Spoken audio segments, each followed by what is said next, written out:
Obviously, this week saw the merger of Stretford, Paddock and Full-Time Devils, which means I now have access to some of the big boy presenters to help me with my intros for Late Night Live. Check it out.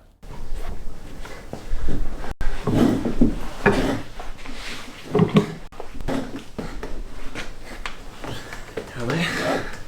Look on my intro for Late Night Live. We spoke about it. It's not happening.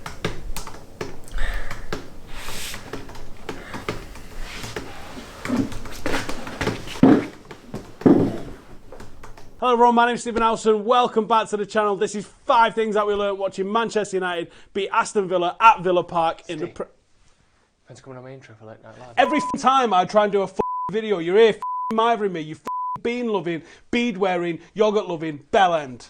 So is that a no? No. Number 1, Mason Greenwood. And what did I tell you? Both Jay and Stephen Howson on the intro for Late Night Live, and they're absolutely loving it. What a week.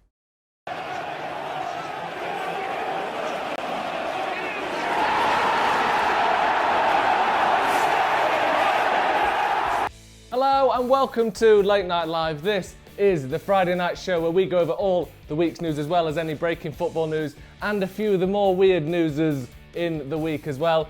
Hello to everyone at home. If you haven't seen the show before, I'm operating this all from this desk by myself here tonight. There's no one with me. Anything goes, mate. Adam McCall's in the chat already. He's worried about what happened. Don't worry about what might happen, mate. It's all going to be fine. We're talking Jadon Sancho. We are talking Bruno Fernandez, his goals, his Player of the Month awards. We are looking a little bit at some of the comments from the first week of the brand new Stretford Paddock. And in the week that have been in Scotland has been vandalised with anti-Swan propaganda. I want your football bird puns in the comments. Every week I like to give you lot a challenge at home to give me some puns of the week. And this week it's football and birds. I'm talking Robbie Fowler.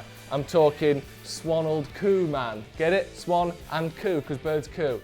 Try beating that one at home. We're going to be looking, like I said, a little bit of your comments from the first week of Stretford Paddock as well as a little flashback from memory lane, a little look at what Danny Welbeck's been up to this week. I'm sure some of you have seen it, but we're going to be going over that as well because we've got some very exclusive footage of that goal, copyright free of course. But first of all, tonight's sponsor, as always, if you're new around here, you're going to get used to it. If this is the Friday night, we're taking you into the weekend because tonight's sponsor is of course cans, and it is every single week. So if you've got a can at home, crack the can.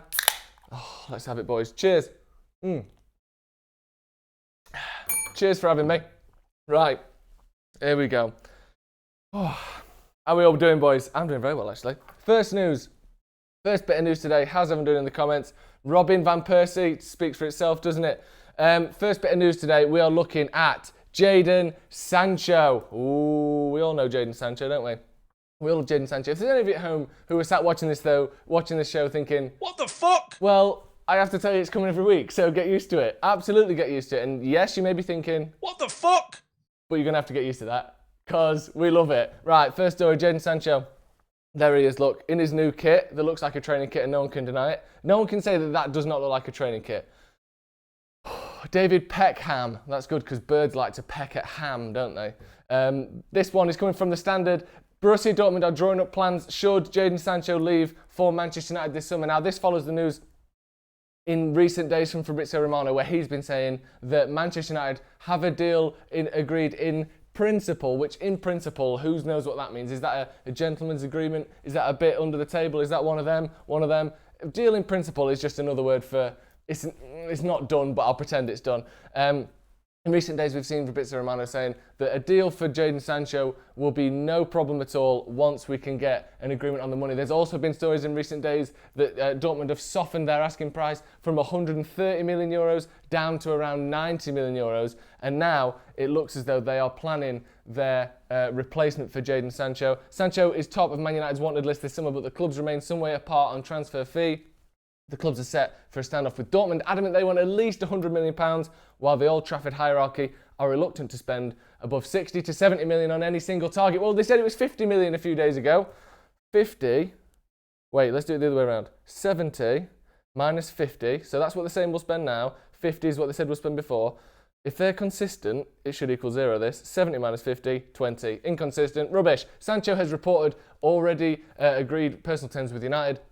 meaning that the transfer will likely go through swiftly if a fee can be struck which suits all parties. Now, that news is ubiquitous at this point. Everyone reporting that this deal is done as far as the Sancho and United portion of the deal is concerned.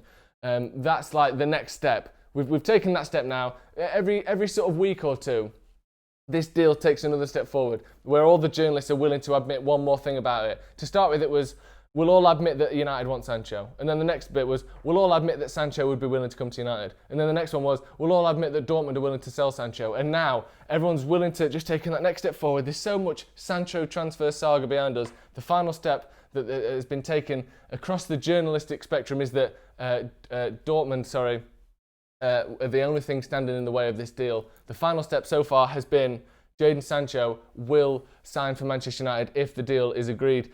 If Sancho were to leave, we would once again be active in strengthening our attack. Sports director Michael Zorc told Kicker they are only certain one or two players we have our sights on. So you don't go for a player if you're keeping the player that is replacing, do you? That's like you're on a night out and you go and chat up a bird.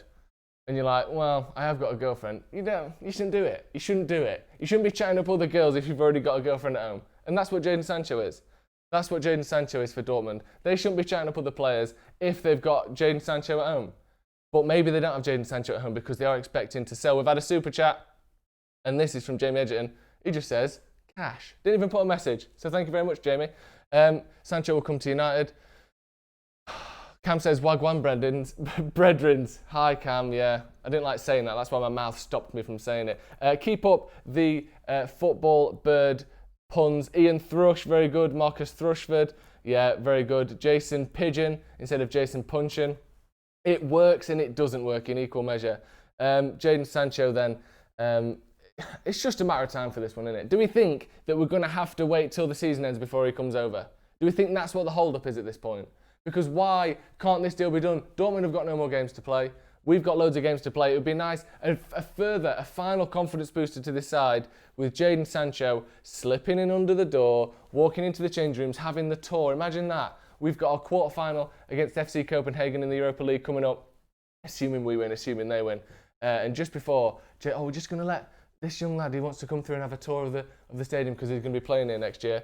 Jadon Sancho, ladies and gentlemen. Oh, silence. Falls over the dressing room. And then probably Paul Pogba gives him a big catalogue full of houses and goes, pick one and I'll buy it for you, like he did with Bruno Fernandez. What a guy Paul Pogba is.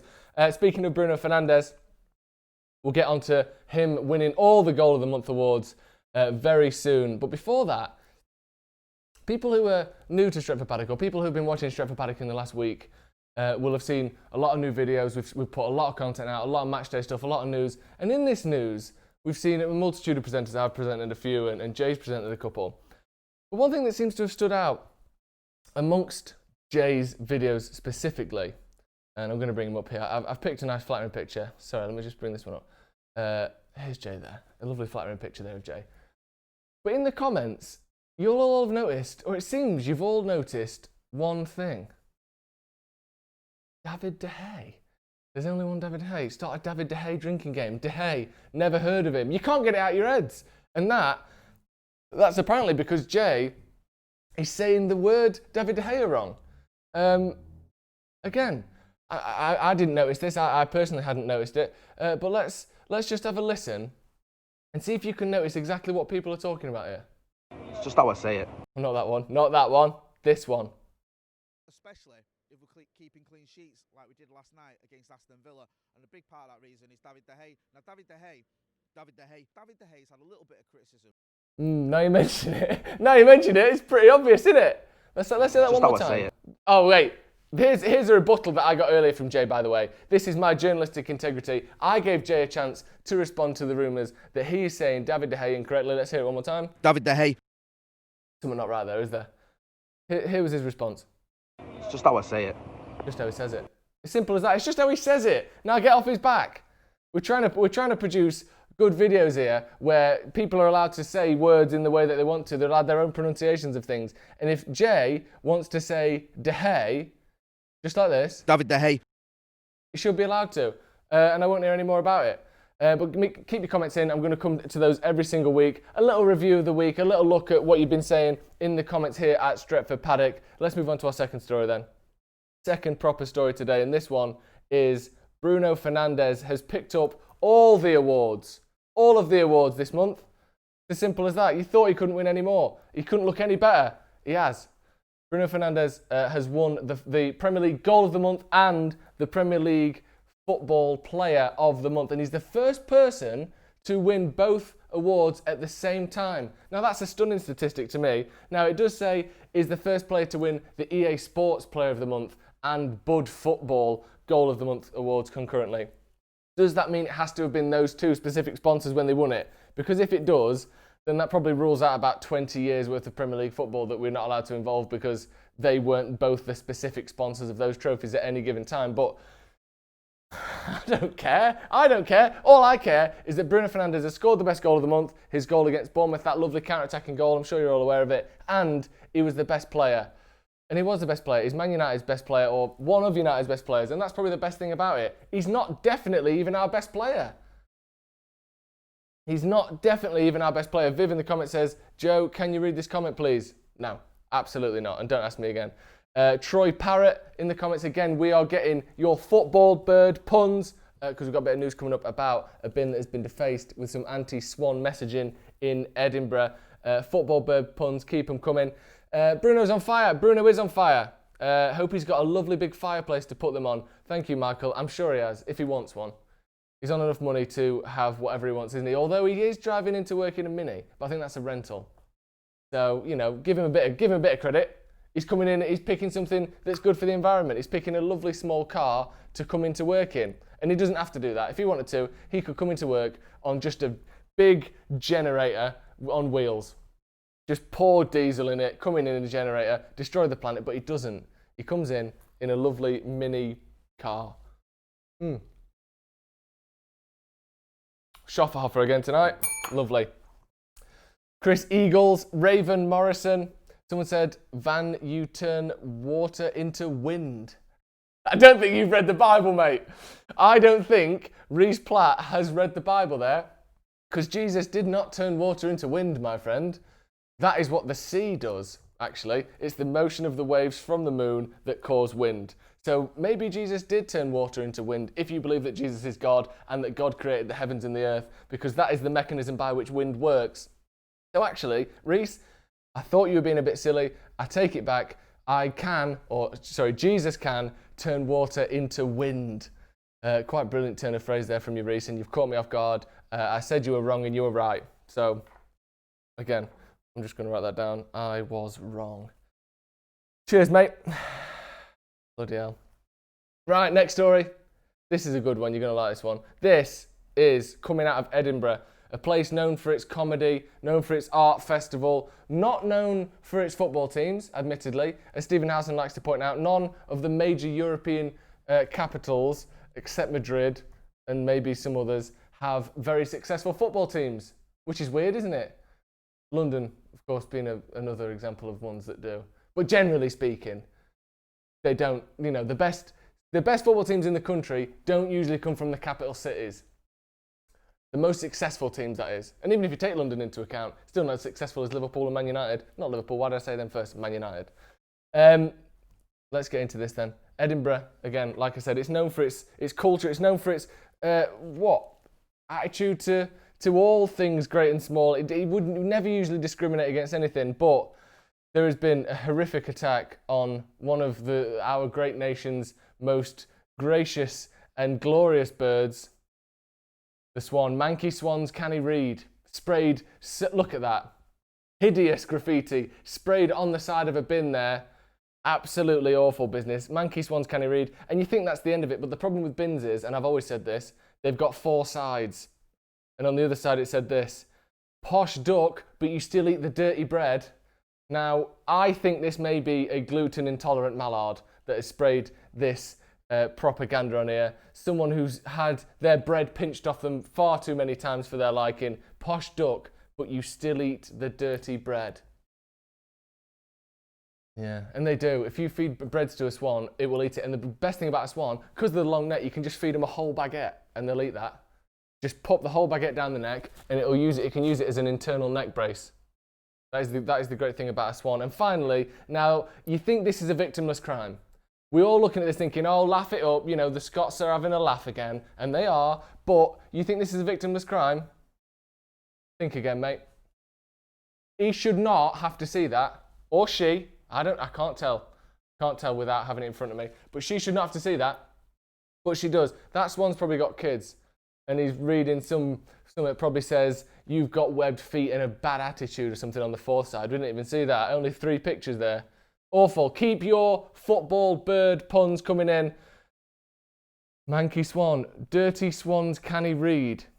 Awful business, innit? Awful. Someone says propaganda, as in like a goose, a gander of geese. Very good. Harry Crane, very nice. Emre Toucan. All very good, all very good. Mario Paratelli. Tom Lawrence. You're pushing it. Anish, you're pushing it, but I'm happy for you there. I'm happy for you. Michael Owlin. Oh, very good. Joseph says, I don't give a shit about a swan. Now, I don't want to, I'm not the police, but I think we may have a suspect in this crime. Joseph, we will have an arrest warrant and we'll be at your door very shortly for defacing public property there, because your anti-Swan messaging in the comments echoes the sentiment on that bin, and you're cruising, mate. You're going to be getting locked up very soon for that. Right, that's mostly it from Late Night Live tonight. But before we go, we have some unfinished business, and I believe a lot of you know what we're talking about. We are talking, of course, the redemption of Danny Welbeck, a son of Manchester United. One of the ones that got away, I would say. One of the ones where, when he left, there was genuine sadness, a genuine depth of emotion where you normally go, oh, he's leaving, fine. Danny Welbeck, no one wanted that. Everyone wanted Danny Welbeck to work at Man United. And look at this. Now, here's something that I've managed to get here at Late Night Live, and this has been very difficult. I've managed to get some footage of the goal. Obviously, I'm sure a lot of you are aware, it's almost impossible to get footage of goals because copyright laws are so strict around football. So I've had to doctor it slightly. Excuse me. Now, if you're watching this, you may notice a slight difference compared to your usual viewing of this kind of video. But actually, I've watched it back a few times, and I don't actually think you'll notice the frame rate is any different. So here's the goal in all its glory. Look at this. There you Danny go. will come good. And that is the voice of Jay Marty underneath reading his poem, Danny Will Come Good. Let's watch that again, because it's glorious. 60, 120 frames per second. And it moves there. Crosses the line. The ball crosses the line there. One more time. Just looking close. If you'll barely be able to see that there's a slight stutter in the video. Ball in the air and crosses the line now. There you go. Clear as you like that. 30 frames per second. Glorious HD. Danny Welbeck will come good. Thank you very much for joining me tonight. Thank you very much for this first week on Stretford Paddock. We've enjoyed ourselves here. We've enjoyed the watch-alongs. We've enjoyed the news. We've enjoyed the podcast, all sorts of stuff, and we've got plenty more coming as well. We've got new shows to come.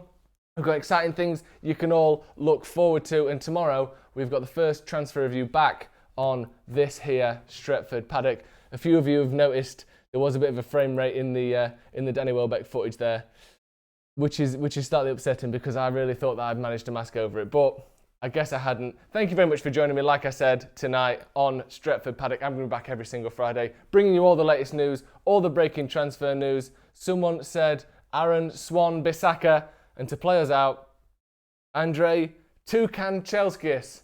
Good night.